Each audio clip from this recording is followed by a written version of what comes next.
My name is Ella, and at 28 years old, I thought I had finally escaped the emotional servitude that defined my youth. After 10 years of building a life on my own terms, I made the mistake of answering the family group chat. The message was an invoice for $6,000. When I questioned it, my sister Ashley simply replied, "You owe us." I stared at the screen, the glowing white text of the invoice hanging in the silence of my condo. 10:51 p.m. The request wasn't just for money. It was for a piece of my future demanded by a past I had worked meticulously to escape. 2 years of peace, shattered by an entitled text message. I didn't cry. I didn't feel the hot sting of anger in my chest. The feeling that rose within me was cold, crystalline, and sharp. It was clarity. For years, I had been the silent investor in their version of family funding their emotional deficits and logistical nightmares with my time, my energy, and my money. My compassion had been a luxury they'd overdrafted for years. Tonight, the account was being closed. I walked to my home office and opened my laptop. The screen's glow illuminated my face, but I felt nothing. My fingers moved across the keyboard with a purpose they hadn't known before. I opened a new spreadsheet. The cursor blinked in cell A1. In the first column, I typed date. In the second, service rendered. In the third, market value. My memory, once a source of quiet pain, was now a pristine archive of transactions. I started typing. August 4 years ago. Emergency babysitting for Ashley's Fashion Expo trip. I logged it as 72 hours. At a professional nanny rate of $25 an hour, that was $1,800. Christmas 3 years ago. Unpaid inventory and shipping clerk for Ashley's holiday rush. I logged 40 hours. A fulfillment specialist earns at least $20 an hour, another $800. The list grew. Driving mom to 5 different stores for Ashley's curtains. I billed it as a personal chauffeur service 5 hours at $50 an hour. $250. The $2,000 I loaned Ashley for her first website design, a debt she conveniently forgot as soon as the site went live. The $800 I paid to fix Dad's car 2 winters ago when he couldn't afford the repair. I added plane tickets for family emergencies that were never emergencies, catered dinners I'd paid for that they barely acknowledged, graduation gifts, birthday gifts, and the constant draining emotional labor of being their perpetual, on-call problem solver. I assigned a conservative value to everything. This wasn't about revenge, it was accounting. At 11:58 p.m., I clicked the sum function. The final number glowed at the bottom of the spreadsheet, $14,250. I saved the file as Ledger, Clark Family, Outstanding, PDF. I returned to the family group chat. The message from Ashley was still there, expectant and demanding. I tapped the paperclip icon and attached the PDF. Then I typed a single, calm sentence. Regarding your invoice for $6,000, please see the attached statement of your outstanding balance with me. Once my much larger invoice is settled in full, I would be happy to discuss extending you a new line of credit. Terms and conditions to be determined. I hit send at 12:03 a.m. My phone immediately began to vibrate, a frantic buzzing seizure on the marble countertop. Ashley. Mom. Then Dad, a rare participant. A flurry of notifications lit up the screen. What is this? Is this a joke, Ella? You need to call me right now. I didn't answer a single one. I silenced my phone and poured a glass of water, my hand perfectly steady. I rubbed my eyes, trying to summon a shred of guilt or regret, but there was only clarity. They weren't shocked by what they'd done. They were shocked I'd finally sent them the bill.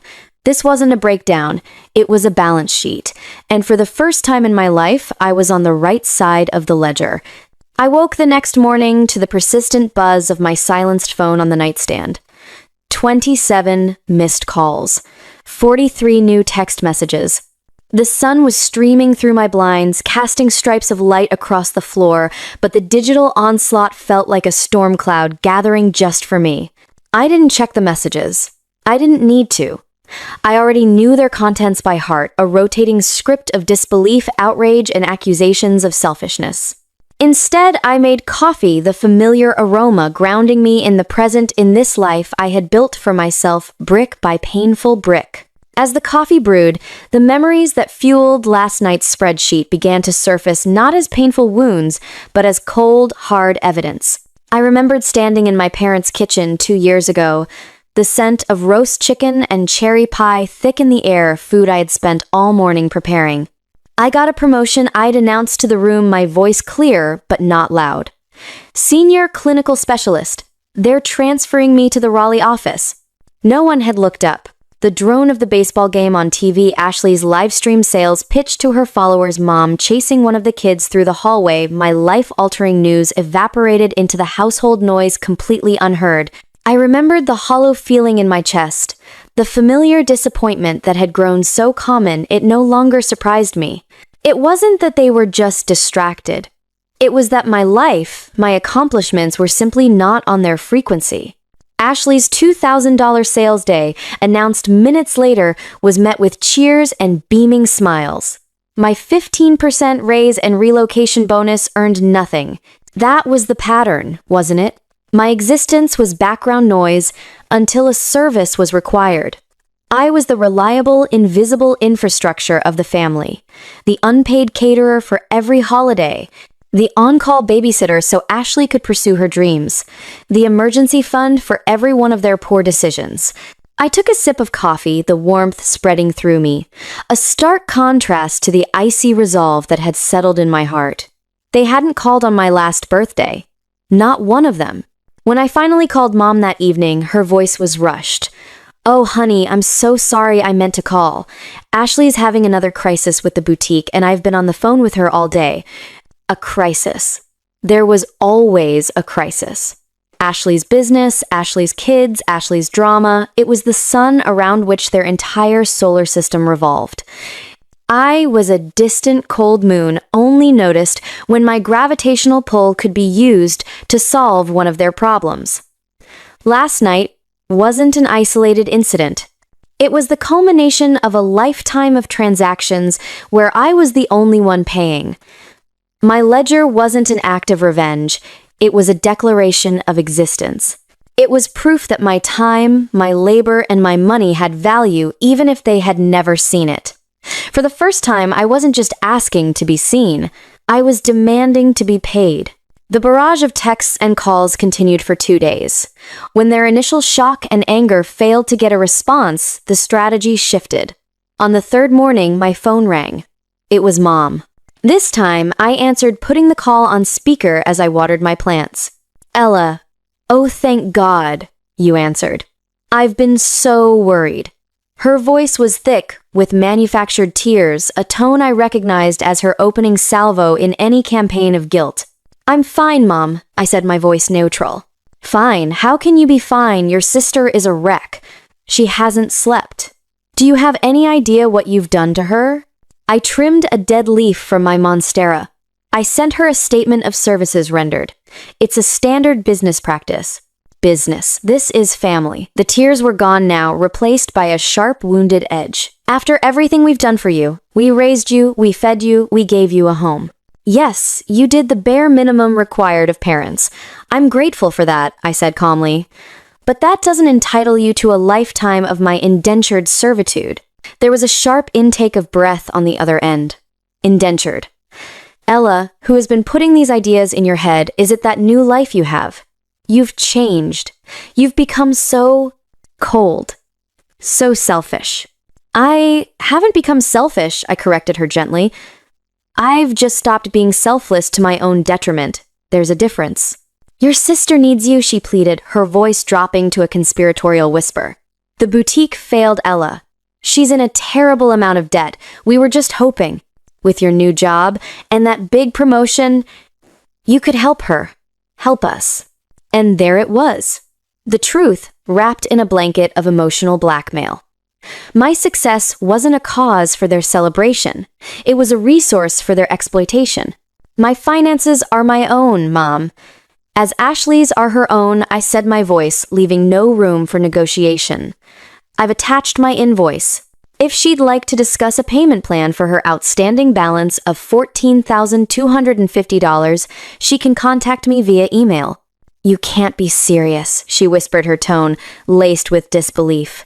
I've never been more serious in my life, I replied. Now, if that's all I have a meeting to prepare for? I hung up before she could respond, my heart beating a steady rhythmic drum. The guilt I had expected to feel, that old familiar phantom, was absent. In its place was a profound, unshakable sense of rightness. They had escalated with emotion. Now it was my turn to escalate with something they would understand, even better formality. The phone call with my mother was a turning point. It proved they would never see my boundaries as valid. They would only see them as obstacles to be overcome with more manipulation. Emotional appeals had failed, so they would likely try something else. I had to get ahead of it. That afternoon, I spent an hour on the phone with a lawyer specializing in family law and harassment. I explained the situation with the same clinical detachment I'd used to build my spreadsheet.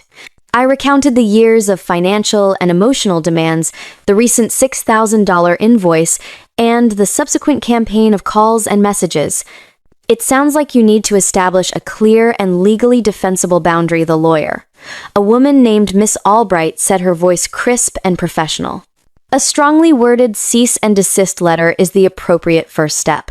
It will put them on formal notice that any further contact outside of written correspondence regarding the settlement of their debt to you will be considered harassment. That's exactly what I want, I said. Miss Albright drafted the letter that same day. It was a masterpiece of cold legal prose. It referenced specific dates and times of their unwanted contact. It outlined my legal right to peace and privacy. It stated in no uncertain terms that direct communication via phone text or in-person visits was to stop immediately. All future correspondence was to be directed to her office. I read the draft and a sense of profound relief washed over me. This document was the armor I'd never had. It took my personal no and transformed it into a legal barricade. I had her send it via certified mail to my parents' house and to Ashley's address. The silence that followed was immediate and absolute. For a full week, my phone didn't ring. No notifications lit up my screen. The quiet was so complete it was almost jarring. For a moment, I allowed myself to hope that it was over, that the stark finality of a legal document had finally gotten the message through their thick wall of entitlement. I should have known better. They weren't retreating. They were just regrouping for a more desperate, more dangerous assault. The quiet lasted 9 days. On the 10th day, I was in a meeting at work when my phone vibrated with an alert from my credit monitoring service. I glanced down, expecting it to be a routine score update. The text on the screen made my blood run cold. Fraud alert. A credit card application with a $20,000 limit was submitted in your name with Capital One. If this was not you, please contact us immediately. My breath caught in my chest. It took a moment for my brain to process the information. I excused myself from the meeting, my hands shaking slightly, as I stepped into the hallway and dialed the number. The automated system confirmed the details: an online application submitted 20 minutes ago using my name, my social security number, and my date of birth. The only piece of information that wasn't mine was the mailing address. It was Ashley's. The clarity I had felt before returned, but this time it was razor sharp, honed to a lethal point. This wasn't just manipulation anymore. This wasn't emotional blackmail. This was a felony. My sister, in her desperation, had committed identity theft. All the years of her taking my time, my energy, my money, my clothes from my closet when we were teenagers had led to this. She had finally decided to take my name, my credit, my entire financial identity. She believed she was entitled to it, just like she was entitled to everything else. The bank representative on the phone was asking me if I wanted to file a police report. Yes, I said, my voice low and steady. Yes, I do. But not just yet. First, I need to make a phone call. The anger wasn't hot and explosive. It was glacial. It was the kind of anger that doesn't scream but methodically and completely destroys. They had crossed a line from which there was no return. They thought I was a resource. They were about to find out I was a reckoning. I didn't call the police. Not yet. I went home and opened my laptop. I took screenshots of the fraud alert and the confirmation email from the bank. I saved the audio recording of my call with the fraud department. I gathered my evidence like a prosecutor building an airtight case. Then I initiated a conference call to my mother, my father, and Ashley. It took them a moment to realize they were all on the same line. "What is this?" Ella, my mother, asked, her voice wary. "I'm glad I got you all at once. It saves me the trouble of repeating myself." I began my tone as flat and sterile as a hospital corridor. At 2:17 this afternoon, someone applied for a Capital One credit card with a $20,000 limit, using my name, my social security number, and my date of birth. The application listed the primary mailing address as 123 Oak Street. Silence. I let it stretch thick and suffocating. I knew that was Ashley's address.